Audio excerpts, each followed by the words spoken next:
Hello everyone and welcome back to another episode of the Impact Play, impacting more than just gaming. We are your weekly source for the latest news, updates, discussions, and debates that brings us out to beyond than just gaming. We're not only blurring the lines between gaming, tech, entertainment, sports, and even music. We are amplifying voices from those respective fields and having their stories told here on the Impact Play. Join us as we record the show live or at twitch.tv / the Impact Play, and by clicking on that notification bell so you will be notified when we do go live, or later on YouTube, or even on your favorite podcast platform. Just simply search for the Impact Play. However you consume your content, wherever you consume it, we are there. Join us on Patreon or Server Recruits and above. Get the show ad free. Go to Recruits and above. Have exclusive access to not only the post show, but they can even call in to be a part of the live show experience. Plus, early access to our VODs and so much more. Learn more and become a Patreon supporter today at patreon.com / the Impact Play.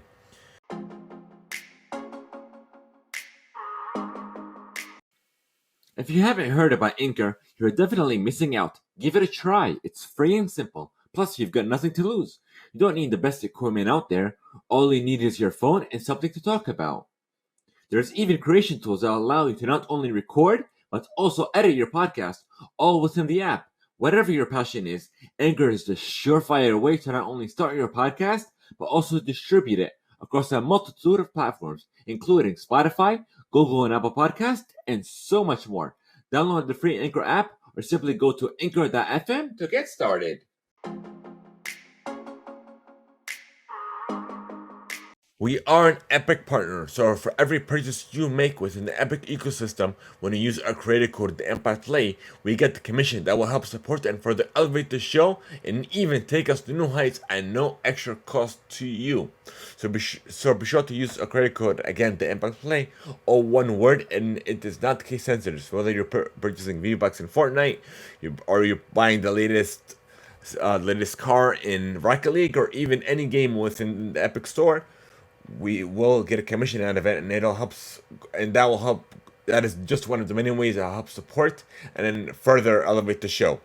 So without further ado, I'm Charles Mohammed, otherwise known as It's Yegu. This is episode 128. On the agenda, we have Bungie has a lot in store to celebrate its 30th anniversary.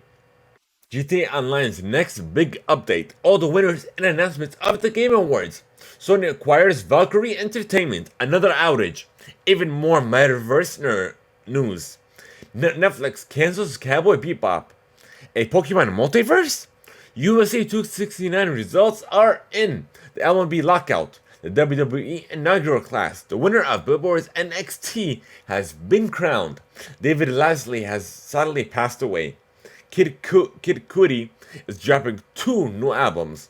The latest music from Alicia Keys, Lil Pump, and more. Plus the top stories of the week.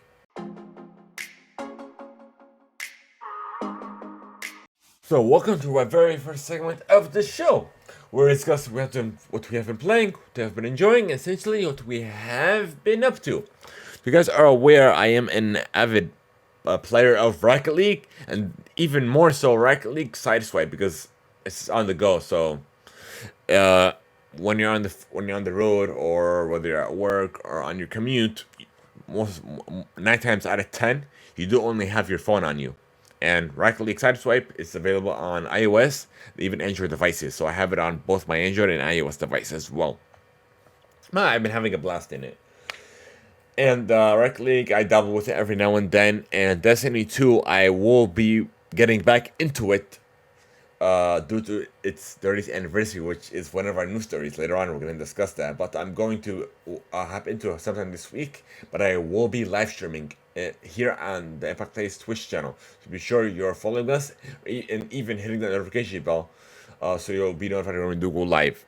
But we're going to have definitely looking forward to it, because I've been away from Destiny 2 for a while, and I'm excited to get back into it. Let's see. Netflix wise, I believe I'm almost done with Arcana finally, and I will be hopping into uh, the latest Disney Plus show, Hawkeye, which I believe is on episode 4, if I'm not mistaken. So you be sure to check that out there, and we'll hopefully discuss that on next week's show. But yeah, I'm definitely excited for it, nonetheless.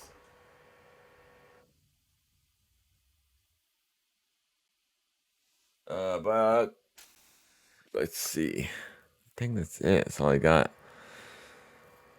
Yeah, literally. But we had a.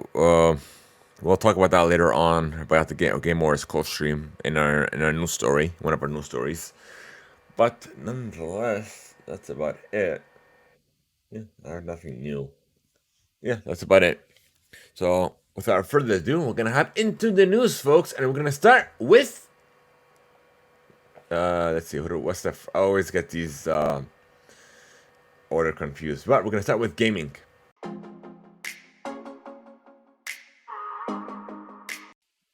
All right.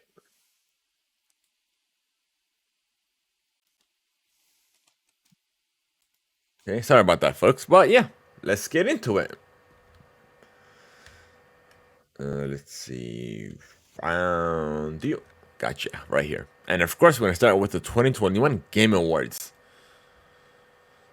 All the winners are where we were wrong, where we were right, all the announcements, and so on. So, first, we're going to hop into the awards. So, Game of the Year, we went with Resident Evil Village, but It Takes Two took the crown. Games for Impact, we went with Life is Strange True Colors, and they ended up winning as well. Esports athlete, esports team, esports coach, we didn't vote on it because it doesn't apply. But the winners are the following. We have Simple for athlete, Nadis Van Kier for team, and K Coma for coach. And for esports event, we went with the Norm, the 2021 League of Legends World Championships. Best audio design, we went with Forza Horizon 5, and they ended up winning. Best indie game, we went with Kena Bridge of Spirits, and they ended up winning that award. And they also won for best debut indie game, but we went with Valheim, but we were wrong on that front. Best performance, we went with Giancarlo Esposito as Anton Castillo in Far Cry 6, but Maggie Robertson ended up winning it for Resident Evil Village. Best action game, we went with Back for Blood, but Returnal ended up winning. Best art direction, we chose Kena Bridge of Spirits, but Deathloop ended up winning. The Player's Choice Award, it went Halo Infinite won that. That one? It's not really an award, but it is an award, but it was, instead of the media voting, it was for the fans. The Player's Choice. Best RPG, we went with Scarlet Nexus, but Tales of Aways, I think it's called. Hold on, let me get a second. Let's see. Tales of Aways. How do you say that title? Oh, that's not what I wanted.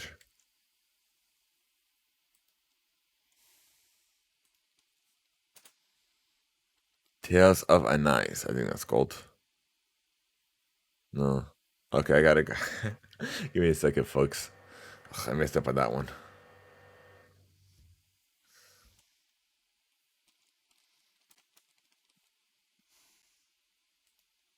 Yeah. Maybe I didn't notice that. Let's see.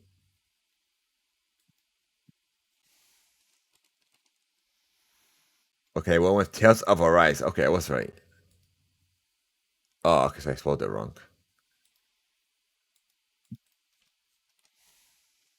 Tales of Arise. Like, huh? That was my mistake.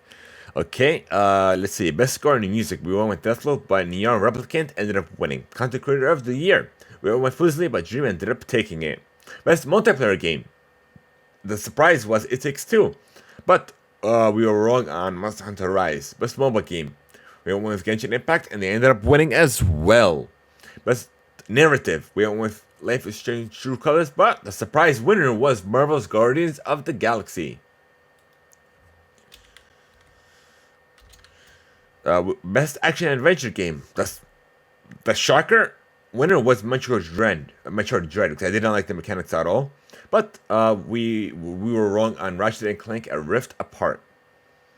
Best ongoing game, we went with Fortnite, and for best community support, we went with Destiny 2. But Final Fantasy XIV Online ended up taking both. Best Innovation and Accessibility. We went with Far Cry 6, but Forza Horizon 5 ended up winning that, in addition to Best Esports and Races Game, which we were correct on. Best Game Direction. We went with Eternal, but Deathloop ended up winning. Best Esports Game, League of Legends, and we were correct. Best Family Game, It Takes Two, and we were right on that one as well. Best Fighting Game. We went with Demon Slayer, but Strive ended up taking the win. Best Sim and Strategy Game. We went with Microsoft's Flight Simulator, but the winner was Age of Empires 4. Best AR and VR title. We went with Hitman 3, but Resident Evil 4 ended up winning. And most anticipated game went towards Elden Ring, and we were correct on that front as well. So we were wrong on a lot. So I would say, let's see, that didn't apply. So one, two.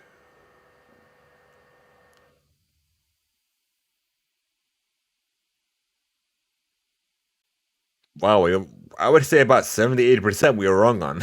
Wow, that's a shocker there. But nonetheless, we're gonna hop into the announcements. Everything announced. Let's get out of here. Okay, we already got the full list of winners. So, Keanu Reeves and Carrie Ann Moss reveal the Matrix Awakens an Unreal 5 experience. It's essentially a tech demo that showcases the potential of Unreal Engine 5. So it's available for the PlayStation 5 as well as Xbox Series X and S. I've gone ahead and downloaded that, but I have not dived into it. I will be live streaming once I do. Star Wars Eclipse was just a shocker. So I will hop into that later on. We'll get into everything that was announced. So Star Wars Eclipse is a new action adventure game from Quantum Dream that is set in the High Republic, and is currently in early development. Alan Wake 2 was the surprise, the biggest surprise. Was one of the biggest surprises. But yeah, it's Remedy's first survival horror game and is slated for 2023 release. Wonder Woman was a shocker as well. From Middle Earth Shadow of Mordor developers Monolith Productions. We had a brand new cinematic trailer for Elden Ring. We had gameplay for Suicide Squad Kill the Justice League. We have a first trailer for the Halo TV series live action. Halo Hellblade 2, we ended up getting a trailer for that as well. That debuts gameplay. Arc Raiders is a sci-fi PvE third-person shooter that is arriving in 2022. Forspoken, we got a release date for May 24th, 2022. Horizon Forbidden West gameplay as well. Sonic Frontiers is an open adventure game that nobody expected, and we also got a trailer for Sonic the Hedgehog 2. Was one of the big surprises as well for me. Cuphead, we have the Delicious Last Course DLC. We have a release date for June 30th of next year. Star Trek Resurrection, made by Telltale veterans. We have the expansion, a Telltale series, is a prequel to the TV series. A Plague Tale. We got a new trailer that is set for release in 2022. So what was great, also what I liked about it, the Game Awards, was Jeff Keighley opened up with a note on industry abuse to know, literally that gaming is meant for everybody, and any sort of abuse or negativity or anything like that isn't welcome at all. But that's one of the main things that I liked. That was the actual star of the show. We got Silent Hill Creators has announced a Slitherhead game. Dune Spice Wars is a real-time strategy game in 2022, early access. Among Us vents into VR, which I didn't notice that at all. But it will be released on the PlayStation VR, MetaQuest 2, and Steam. Thank you, IGN, for that. Like, I didn't notice that at all. We have new gameplay for Saints Row, which is the reboot. It's slated for August 23rd, 2022. Nightingale is a new shared world survival craft game from Inflection Games, slated for early access for PC in 2022. Tiny Tina's Wonderland. I could have sworn that already came out. So I'm pretty sure that was the beta then. So it's slated for March 26th release date. Crossfire X is officially coming to Xbox on February 10th. What the heck was this?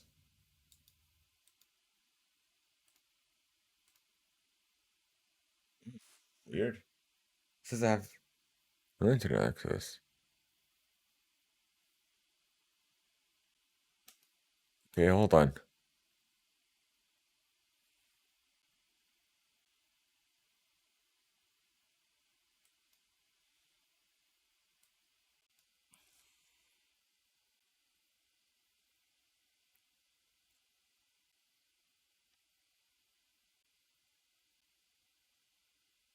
So we are back, folks, but unfortunately, our internet cut out for the first time ever since I've been with AT&T. So I ended up doing a couple of things, but then I'm gonna come back on. I tried to look it up as well, still no luck. So it looks like it's an outage. So until it comes back on, we will be continuing this episode offline, so off of Twitch, and we'll have this, of course, uploaded to YouTube, to podcast servers around the globe, and so on. So, without further ado, let's get right back into the Game Awards announcements that we were just talking about before it cut off on us. So, I believe we talked about Crossfire X last. It's officially coming to Xbox on February 10th of 2022, and the Series X and S. Monster Hunter Rise Sunbreak expansion is it showed some footage as well for that DLC. Final Fantasy VII Remake Integrate is coming to PC December 16th, the 40th as of this recording.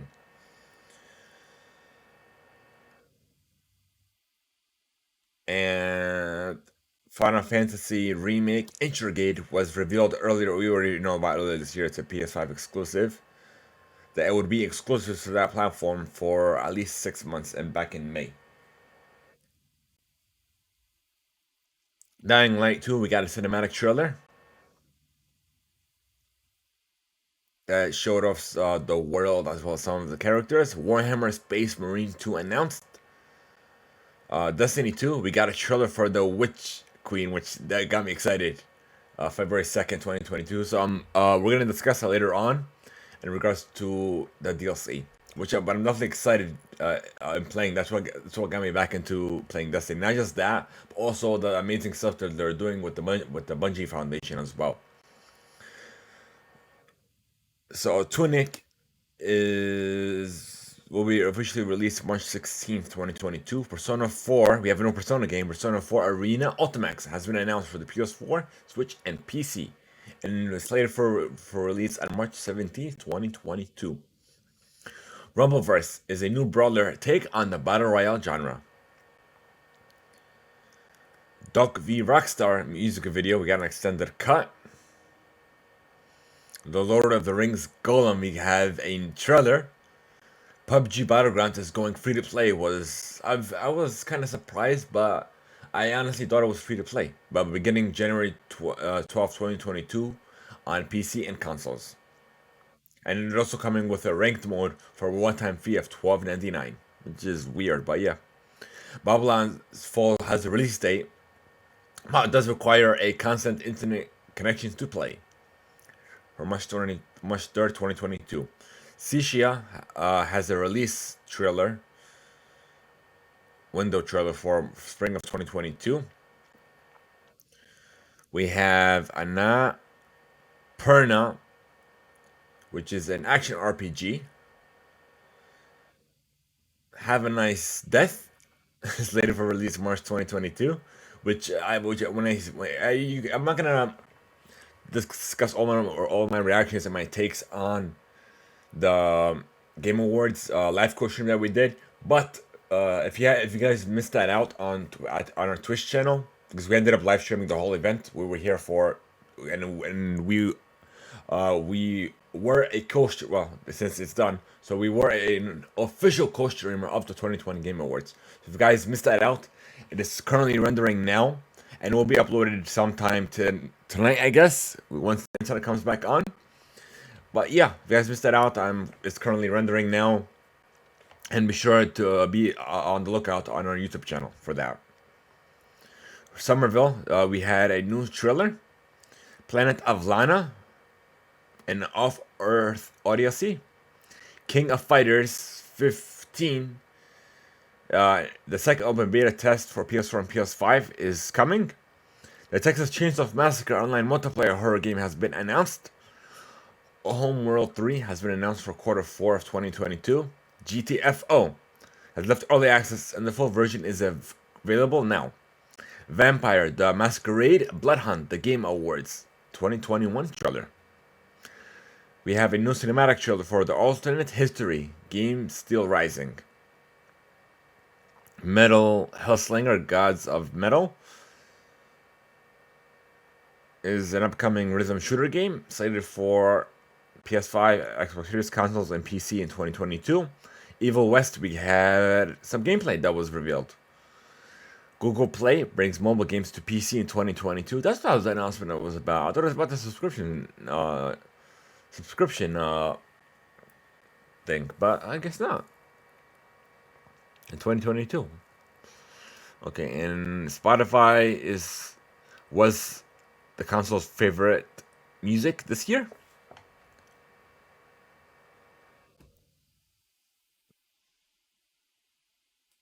Has unveiled which music. I can't really look at that now because of the internet connection, but yeah. Okay, next, what do we got? You know what I'm gonna do? I'm gonna use my hotspot. I'm gonna hook up this phone. That's a very good idea. But I'm not gonna live stream it because, I only have 15 gigs of hotspot. And it's gonna finish that up in a few minutes if I do that. Okay. Alright, so Wi-Fi. It looks like it might be coming back on because only the power button is on by itself. It's green. So now it's off. Okay. Hold on. Alright, looks like it's coming on. Okay, I guess I don't need it. Hey, you know what? Let me turn it on in the meantime. Then we'll worry about that.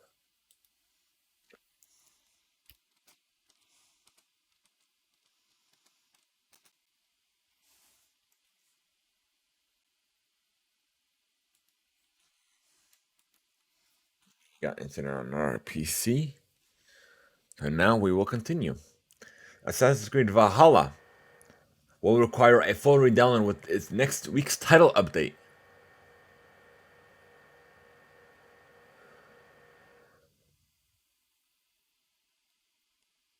This one's coming over from PC Gamer, and I forgot to note that the announcements that was curated by IGN for the Game Awards. Ahead of the title 1.4.1, Ubisoft has warned that Assassin's Creed Valhalla will need a complete reinstall once the patch goes live next week, which means you should prepare for a roughly 75 download on PC. Apparently, DLC.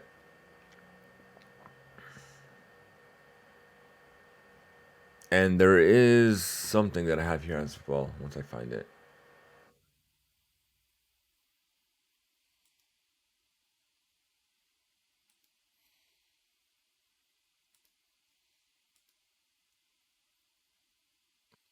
I think.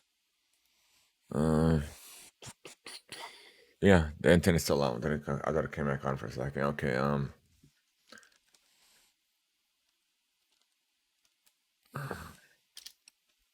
they are teasing a live stream that will release some new content as well.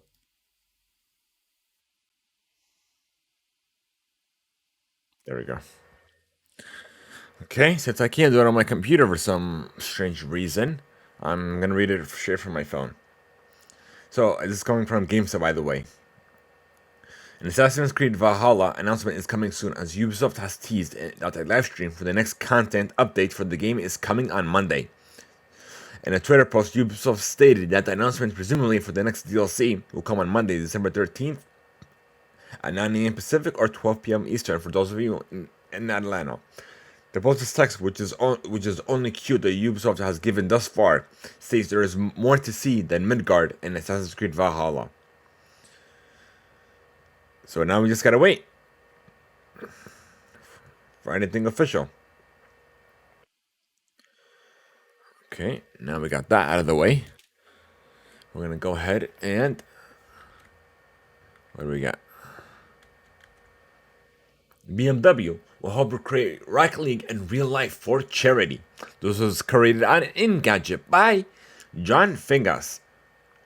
You probably won't see Rocket League's flying cars in the real world anytime soon, but BMW, an esports brand, LVL, might offer the next best thing. They're teaming on Das Race Goal, a Rocket League style esports platform that has remote controlled cars to play soccer for charity.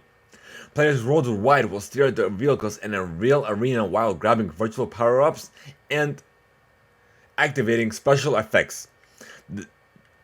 The initial event takes place December 12th at 1 p.m. Eastern, so it'll take live shortly, and will be live streamed on an LVL Switch channel if guys are interested in checking that out. This inaugural competition will have 6 3-player teams compete in München's BMW World Stadium to raise awareness and funds for the United Nations Population Fund Skill for Life program, which aims to improve education and health care for youth in the Caribbean and Latin America. So each team will have an esports player, including members from Cloud9, Fnatic, G2 Esports, and OG, a social media influencer and a young gamer involved in the UN's efforts. That's interesting. So, devs warn do not use quick resume when playing Halo Infinite. This is coming over from Kotaku. 343 Industries is telling Halo Infinite players to not use quick resume, a key feature of the Xbox Series consoles. During the Halo Infinite campaign, hidden caches known as Mjolnir armories can be found to unlock customization options for the game's online multiplayer modes. So this includes armor, weapon, and vehicle coatings, as well as trinkets like dog tag charms and pre-match back-turned stance. That said, if you're offline or disconnected from the Halo Infinite servers, which often happens when the game is suspended with quick resume, they won't be added to your game. Team is aware and will be eventually having a retroactive fix, but you'll get the cosmetics you have earned in game. But they are recommending to not use that feature until they come out with a fix. Activision and Blizzard is at it again. And this one's coming over from The Verge. A GoFundMe has been created to support employees participating in the latest work stoppage at Activision Blizzard. The latest walkout comes after the company announced a round of layoffs in the QA department of one of its subsidiaries, Raven Software, which right around before the holiday season, which we discussed on last week's episode. If you missed it, be sure to check that out as well.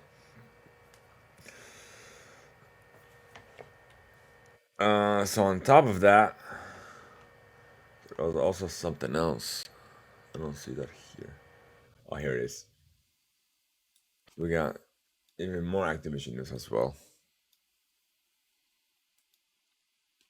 So this was coming over from GamesIndustry.biz by Brandon Sinclair. Activision Blizzard says the best way to address its cultural problems is without a union.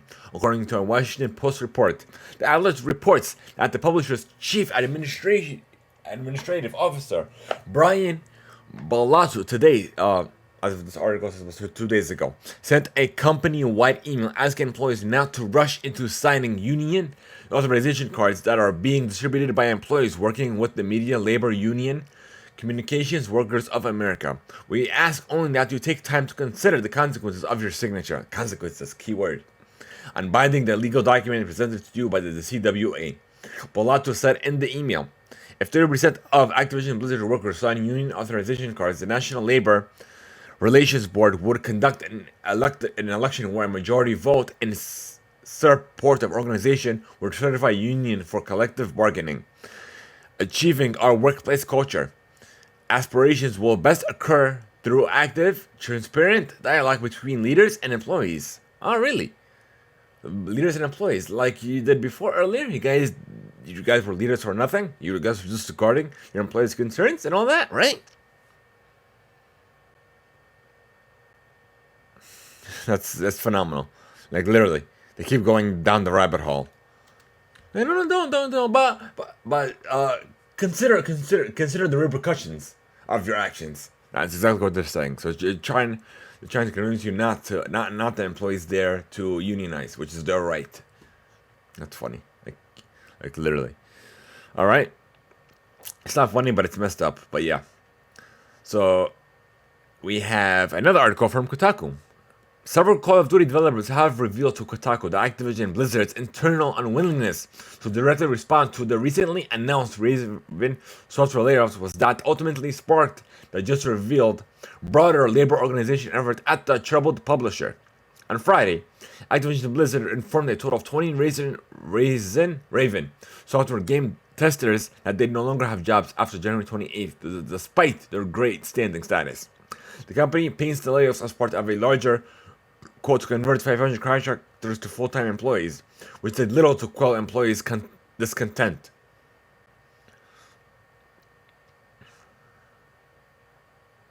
So one Raven software tester told Kotaku the layoffs at Raven were just a tipping point. A lot of energy has been building for this unionization movement for a while now, and that happened to us, and our response to it was a catalyst that really got things moving. And another developer for World of Warcraft stated that the unionization efforts have been planned for months. That's why they're laying off all these people, so they don't unionize, even though it's their right as well.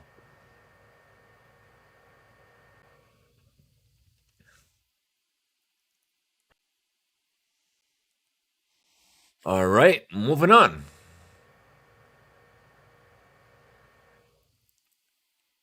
GTA Online's next big update brings back Franklin and adds Dr. Dre. Rockstar Games is releasing new story content for GTA Online featuring Franklin Clinton, one of the key characters from Grand Theft Auto 5, in lieu of releasing standalone single-player expansions. The company is weaving news, story-focused missions into its massive online mode on December 15th. Despite what sounds like a more low-key approach, Rockstar seems to be going big with this one, including Dr. Dre's likeliness, as well as new unreleased music from the legendary rapper.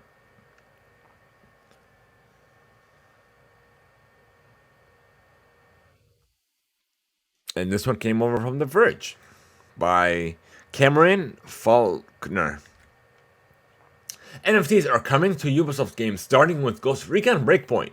This is coming from on Polygon by Owen S. Good. NFTs are coming to Ubisoft's Ghost Recon Breakpoint in a unique, collectible, in-world cosmetic, the publisher announced Thursday. I'm having trouble connecting to the internet. Take a look at the help section in your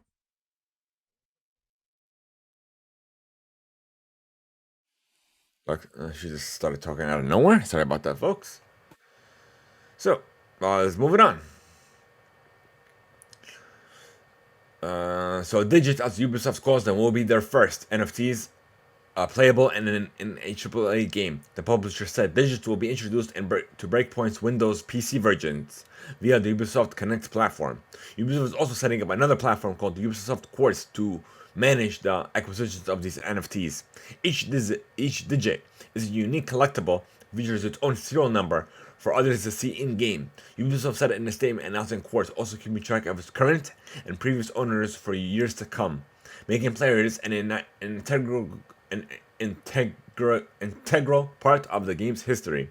The statement said digits are playable cosmetics to provide the players the ability to customize their experience and complete their missions with style. But they are using Tezos blockchain, which is a proof of stake blockchain as opposed to the more energetic, intensive proof of work blockchains of Ethereum or Bitcoin. But I'm definitely excited for what's to come because they're just doing this as a test with one of their less crowded games, and then once it picks up, they're gonna integrate it into part of more games moving around forward. My take on this, it's fine. It is what it is because NFTs are inevitable, and they're gonna be a core part of life as we know it. All right, moving on. Fortnite. Marcus Phoenix and Kate Diaz have arrived into Fortnite. So you can get them in the item shop now. Halo Infinite is getting Slayer, Fiesta Free for All, and Tactical Slayer playlist on December 14th. And there's going to be some changes as well to the multiplayer. As confirmed by 343 Industries on IGN.com by Adam Bankhurst. Bungie's 30th celebration is live, and as fans guessed it, Halo-themed items are coming to Destiny 2, including weapons based on Halo weapons like the Battle Rifle and Energy Sword. When Bungie announced its 30th anniversary celebration, the company revealed it will be celebrating all of its past with items inspired by classic Bungie games like Marathon, but the biggest Bungie series of them all, Halo, was not mentioned. Still, fans expected Bungie would honor this part of the company's history, and today the company has. So the Halo weapons and cosmetics in Destiny 2 have different names. For example, the Magnum will feature a Forerunner exotic sidearm, or the BXR-55 Battler in the case of the Battle Rifle. These 7 weapons are available for free to anyone playing Destiny 2. And the Halo-themed items join other Bungie cosmetics, including a Claymore, sword from Myth, and the Shotgunner from Marathon. The 30th anniversary event will also include a new dungeon activity and another chance at unlocking the famed the Jowler Horn for a rocket launcher. Well, the Halo-themed items are free for everyone. The Jowler Horn and other exotics are only available to Destiny 2 players who purchase the 30th anniversary pack. The pack is also sold as separately or as part of a bundle with the upcoming Witch Queen expansion. Okay, moving on. So, as explained by the community manager known as Cosmo23 on Reddit, standard edition copies of the Witch Queen and Year 5 season passes will not include the 3 new dungeons coming down the line. Instead, 2 dungeons will be part of the Digital Deluxe edition at $79.99, with the 3rd dungeon coming alongside the Digital Deluxe plus Bungie's 30th anniversary bundle at $99.99. The dungeons will also be made available as standalone purchases.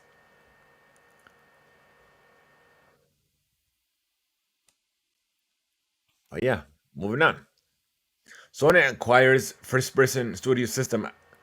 Sony has further increased its first-party studio lineup and has acquired Valkyrie Entertainment. Studio will be making inevitable contributions to key PlayStation Studio franchises, as tweeted by PlayStation Studios head Herman Holst. So, Valkyrie Entertainment has primarily worked as a support studio. Has worked on numerous of high-profile titles, such as Forza Motorsport, Halo Infinite, the Batman Arkham Origins, Injustice 2, and Middle-earth: Shadow of War.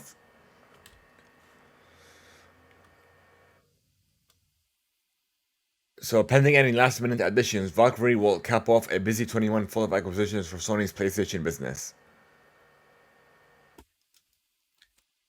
So, moving on. Splinter Cell, a rumor has... It's in the rumor mill, I should say. No Splinter Cell games in the rumor mill, once again. But apparently it's stated that it will be some open world type stealth game. So, as tweeted by Tom Henderson, it's in early development and currently scoped as an open world. So, like a more stealthy version of Assassin's Creed. So that's exciting for those of you Splinter Cell fans that have been wanting a game. Okay, it looks like we're done with your gaming play, folks. We're gonna move on to tech.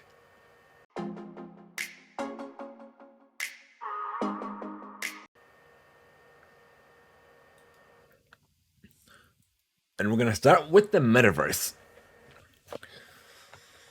Facebook is taking a step forward toward building the metaverse, opening up a virtual world app to everyone, domestically in the US. This is coming over from CNBC.com. Facebook on Thursday announced that it's opening up Horizon Worlds as its virtual reality world of avatars to anyone 18 and older in the US and Canada. Horizon Worlds launched in beta last year to selective Oculus VR users who answered an invitation to join the virtual world. With the announcement on Thursday, users will no longer need to be invited. The border launch of Horizon World is an important step for Facebook, which officially changed its name to Meta back in October. In Horizon World, users of Facebook's Oculus virtual reality headset can create a legless avatar to wander in the animated virtual world, where they can play games and interact with other users' avatars. So that's about it. All we have for you, folks. But we'll update you with with anything new. So there was an outage yesterday that took part of the internet online, like the way Facebook did earlier last week, I believe. For several hours on December 7th, as CNBC reports, Amazon revealed an automated capacity scaling feature led to unexpected behavior from internal network clients. Devices connecting that internal network to AWS were swapped, stolen communications. The feature of the failure prevented teams from pinpointing and fixing the problem. Amazon added they had to use logs to find out what just had happened. But yeah. So it looks like something may have happened if it's not just AT&T, because it's never happened to me before. So I'm going to do my research on that further. So, during an online showcase, Sony revealed a VR headset prototype with a 4K OLED micro display.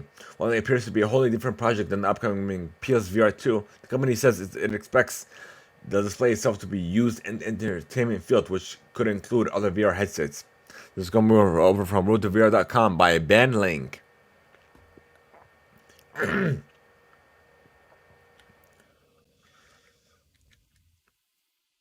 And lastly, earlier this year, Nvidia promised to release new stock of older GPUs with the current generation of cards still plagued by supply shortages. It's coming through on that promise now. The Verge reports. Releasing new RTX 2060s with 12 gigabytes of video RAM, double what the 2060 originally released back in 2019. The re-release is intended to give more decently priced options for gamers who may be struggling to find affordable cards, even on the secondary market. Nvidia said that the new 2060 card should be available today. Thank you, GameSpot, for that article. Now we're done with tech. We're going to move on to entertainment.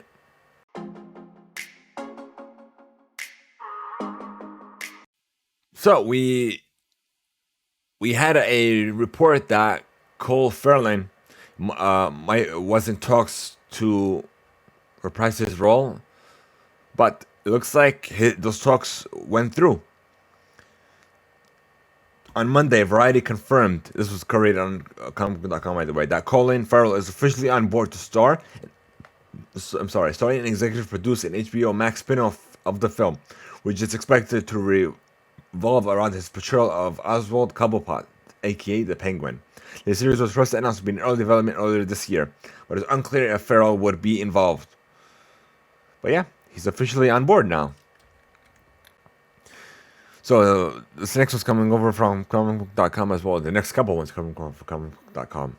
Destiny Danielle Kretel has inked a new overall deal with Marvel Studios and Hulu's Onyx Collective, and part of that deal is developing not only a theoretical release to Shang-Chi and the Legend of the Ten Rings, but also a Disney Plus series, presumably spinning out of the events of that movie. Filmmaker who directed Shang-Chi, one of the biggest movies of 2021, was already an up-and-coming director before joining the Marvel's universe. Now it seems he will spend a little time over the next few years while also developing programming for Hulu and Disney Plus alike.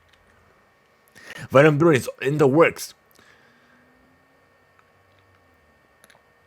In an interview with Collider, Spider-Man producer Amy Pascal confirmed that the third Venom film is currently in the works. This comes as a few months following the release of the sequel, and just days before the release of Spider-Man No Way Home. So that's all we got for you. Confirmation. The cast of the upcoming One Piece live-action series with Netflix has shared their first introductions with fans with a brand new promo. Although it was first announced to be in the works a few years ago, the development and production on Netflix's new live-action adaptation. The cast for the central crew of Straw Hat Pirates have been revealed, and our fans can't wait to see how these new additions bring the fan favorites to life. So, the first lineup we have Inaki Godot will be playing Luffy. We have Kenyu playing Zoro, Emily Rude as Nabi, Jacob Romero Gibson as Usopp, and Taz Skylar as Sanji. We have a new trailer for the Book of Boba Fett. Cobra Kai Season 4 trailer has been released. And we have Sword Art Online Progression. Opens in the US box office top 10. And Cowboy Bebop has been cancelled by Netflix. This is coming over from Hollywood Reporter. The move comes less than 3 weeks after the show's November 19th debut on the streaming service. The space western had a rough reception. 10-episode series garnered only a 46% positive critics rating on review aggregated Rotten Tomatoes. Fans seems to agree, giving the show a 56% positive audience score on the site, according to Netflix's top 10 site.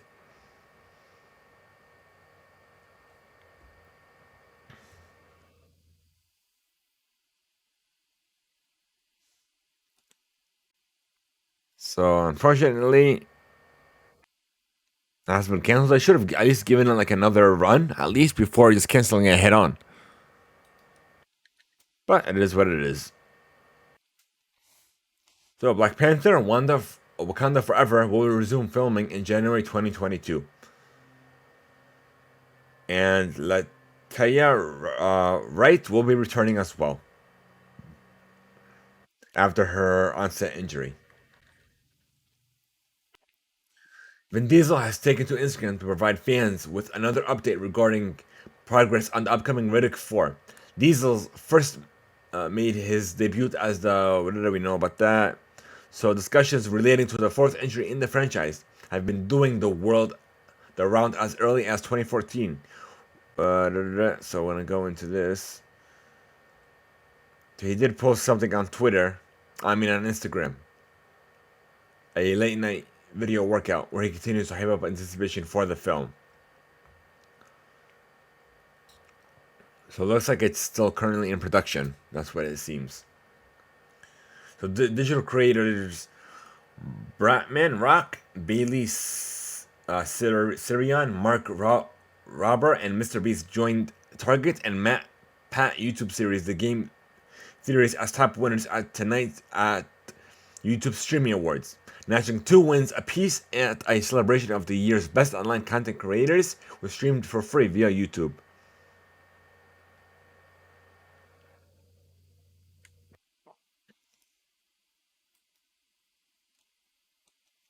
Okay, moving on. The Flash Season 8 adds newcomer Mika Abdullah as Phantom Girl. And Season 8, created by Jerry Siegel and Jim Morey, and the pages of Action Comics 276. The character has been adapted in a number of animated series, from Justice League Unlimited to a lead role on the kids' WB series Legion of Superheroes. Phantom Girl appeared recently on the new season of Young Justice Phantoms.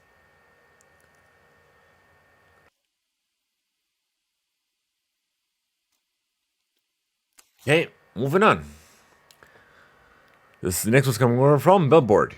Steven Spielberg critically acclaimed West Side Story posted on a subdued opening day gross of $4.1 million from 2820 theaters 22,820 theaters at the Friday, December 10th box office for a disappointing domestic opening in the 10 million to 11 million range.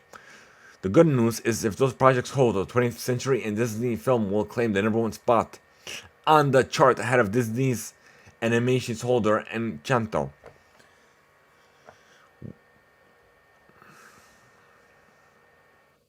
The weekend's other new nationwide release, the football drama National Championship, is getting sacked in its debut. The film, directed by Rick Roman Roth, grossed 120,000 for estimated weekend opening of 320,000. All right, so we're done with entertainment. We're gonna move on to sports.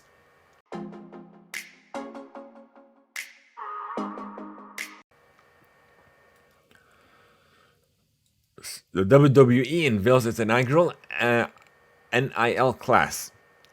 Has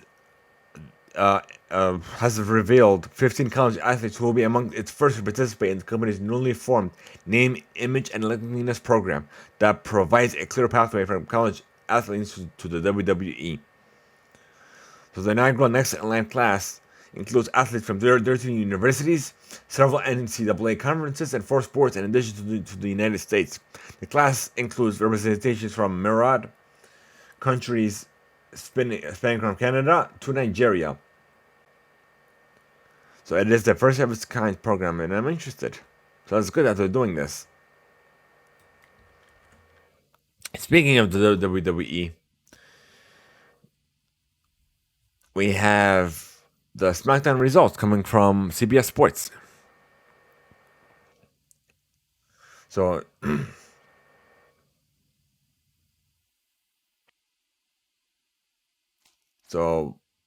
Brock Lesnar returned to SmackDown on Friday to tease that Paul Heyman may be on the verge of returning as his advocate. Heyman is currently the right hand man of Universal Champion Roman Reigns, who will defend his title against Lesnar on day one. So Brock Lesnar hints at a reunion with Paul Heyman. What else happened? We have Dre McEntry defeats Sheamus via pinfall. Zia Lee made her SmackDown debut by saving Naomi against Sonya Deville. Toni Storms defeats Charlotte Flair via a disqualification, and the new they defeated the USOs and RK Bros via a pinfall.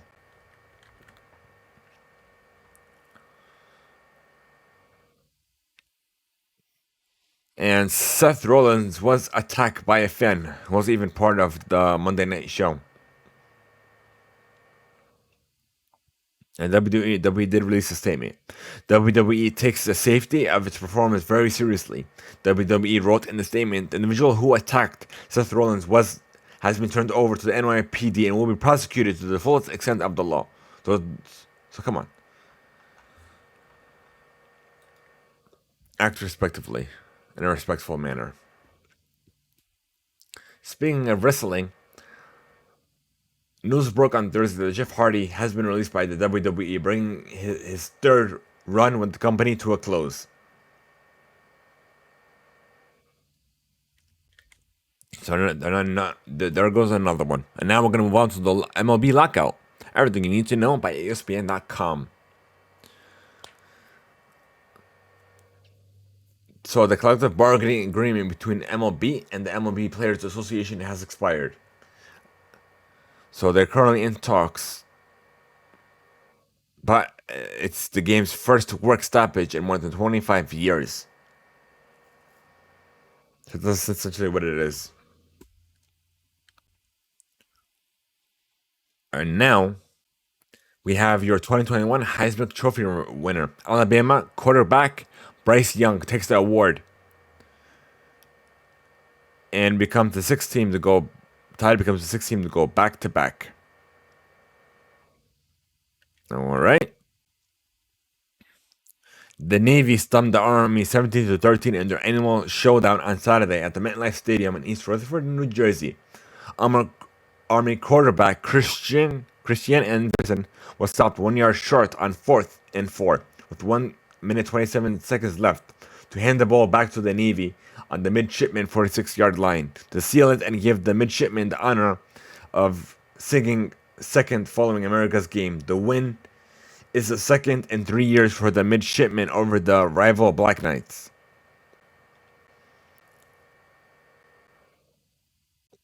So, by virtue of Army's first wins over the Air Force's win over the Navy, and the midshipmen's upset victory on Saturday, the Commander-in-Chief's trophy will be shared for the first time since 1993. Army will return physical possession of the trophy. Navy was down 10-7 at the half, but embarked on a 10-play 74-yard drive that culminated with a Lavatai touchdown on its first drive of the second half to take the lead, and then marched 49 yards on 15 plays, gobbling up 8:56 in a drive that bridged the third and fourth quarters and accumulated with a field goal to make it a 4-point game.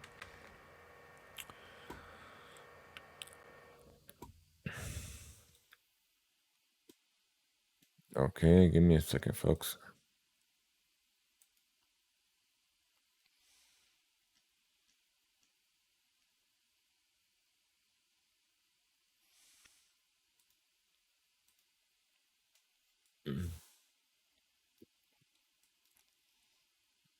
So the trailblazer is Damian Lillard. Off limits is in trade talks for Philadelphia 76ers Ben Simmons.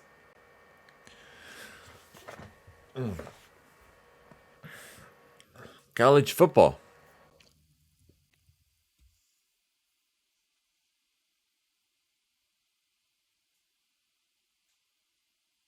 So the college football playoff is to go for New Year's Eve. Top seed Alabama will face fourth seed Cincinnati, while 2 seed Georgia will face 3rd seed Michigan.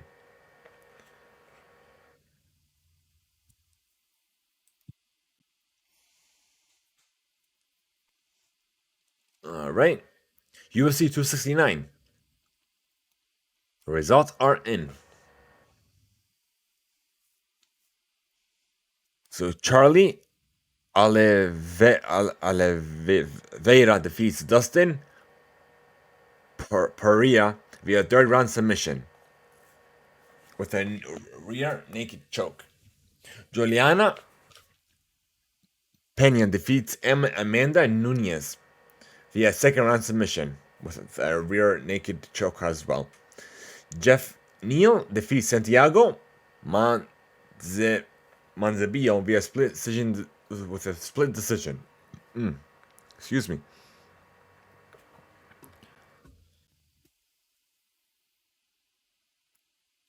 We have Tay Carey of France defeats Cody Garbrandt. Sean O'Malley defeats Rolian Pava. Josh Emmett defeats Dan Ig. And we got a couple more here. Dominic Cruz defeats Pedro Munhoz. Tai Tuivasa defeats Augusta Sakai. Bruno Silva defeats Jordan Wright. Andrew Meanies defeats Eric Anders. Erin Blanchfield defeats Miranda Maverick. Ryan Hall defeats Derek Minner. Tony Kelly defeats Randy Costa. And Jillian Robertson defeats Priscilla Cabrera. And boxing. On Saturday night, 2 of the greatest boxers of the era stepped into the ring to edge closer to the kind of massive fights that have been hallmarks since their careers.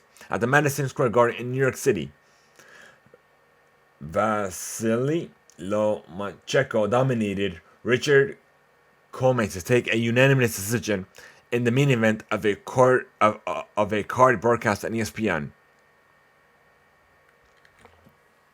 And now we have your NFL Week 13 scorecard. Cowboy defeats the Saints 27-17. The Colts defeat the Texans 31-0. Dolphins cream the Giants 20-19. The Lions overcome the Vikings 29-27. The Buccaneers win over the Falcons 30-17. The Eagles defeat the Jets 33-18. The Cardinals win over the Bears 33-22. Chargers overcome the Bengals 41-22. The Rams win over the Jaguars 37-7. The Raiders lose to the Washington football team 15-17. The Steelers overcome the Ravens 20-19. The Seahawks defeat the 49ers 30-23. The Patriots defeat the Bills 14-10. The Chiefs overcome the Broncos 22-29, and the Vikings overcome the Steelers 36-28. And now we're done with your sports play, folks, and we're going to move on to music.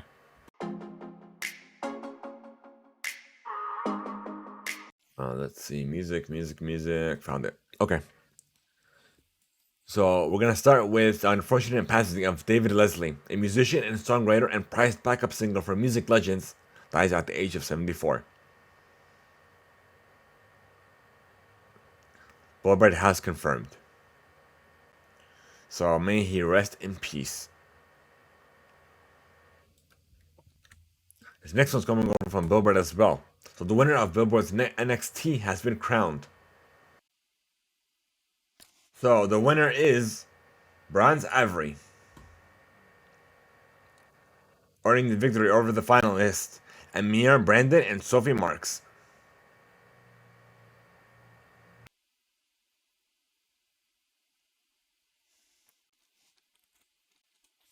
Right?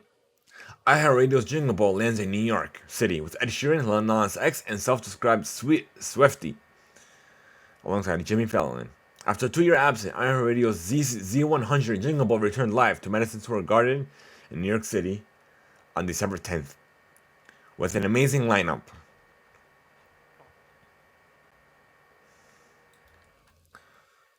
Alright. Now I'm going to move on to some new music.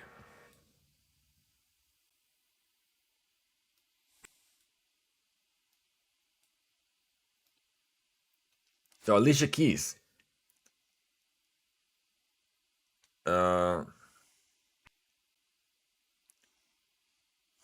she has unveiled her new 36-track effort Keys with assistance from Khaled, Loki Day, Lil Wayne, Swally, Pusha T, and Brandy Carlette.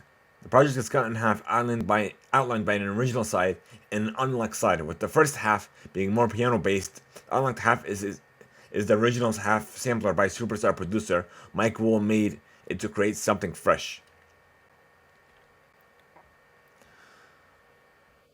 We have new music from Just World and Fighting Demons,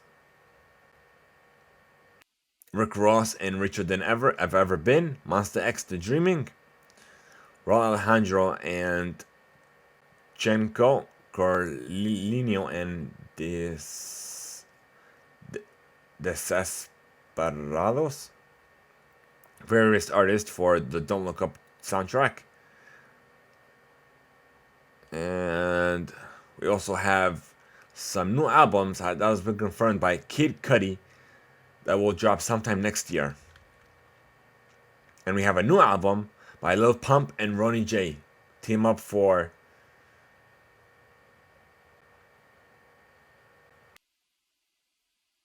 the Lil what's the album called?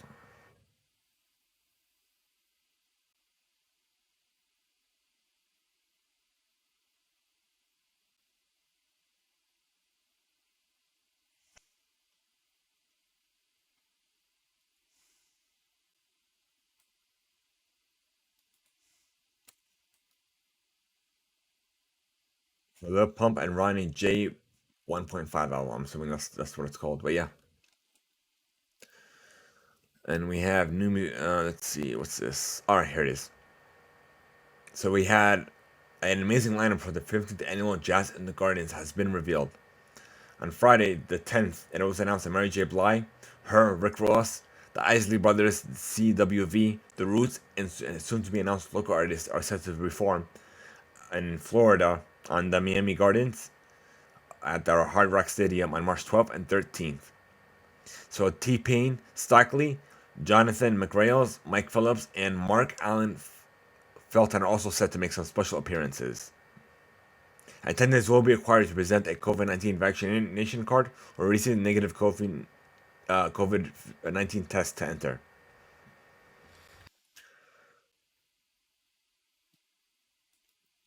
And now we're done with all that is, folks. But we're gonna see if we have any last minute news stories, discussions, and anything breaking. Let me check that out. Right, here's something that we have here. Wait for it to load up. Charlie Cox will return as Marvel's Daredevil as confirmed by Kevin Feige.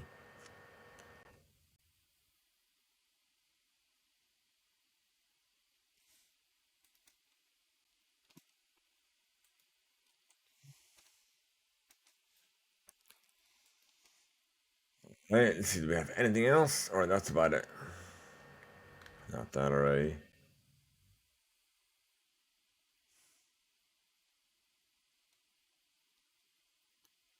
Okay, it looks like that's about it, folks. So we're gonna move on to the reading mail. If you guys are interested in sending us reading mail, here's how. We want to know your feedback, your thoughts, and even questions that you may have for us, sending us reading mail on our Discord server, by leaving a voice note over at anchor.fm/TheImpactPlay, or even by sending us an email to readingmail@TheImpactPlay.com. Who knows, we even be featured on a future episode or even a special reading mail segment of the show. So thank you guys so much for making the Impact Play part of your day. If you should join our community server over on Discord, just enter !Discord in chat now. Guys, we're trying to unlock subs and we need your help.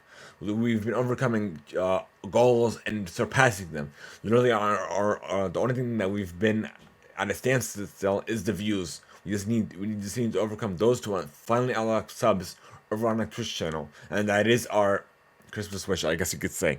So help follow us on our Twitch channel, hit the notification bell, lurk if you must, because every little bit helps helps us overcome this goal. So guys, thank you guys so much. Leave us a review or just a rating on your favorite platform. Have a great one, folks, and until next time, for all of you gold recruits and above over on our Patreon page, I'll see you all on the post. If not, everyone else, have a good one.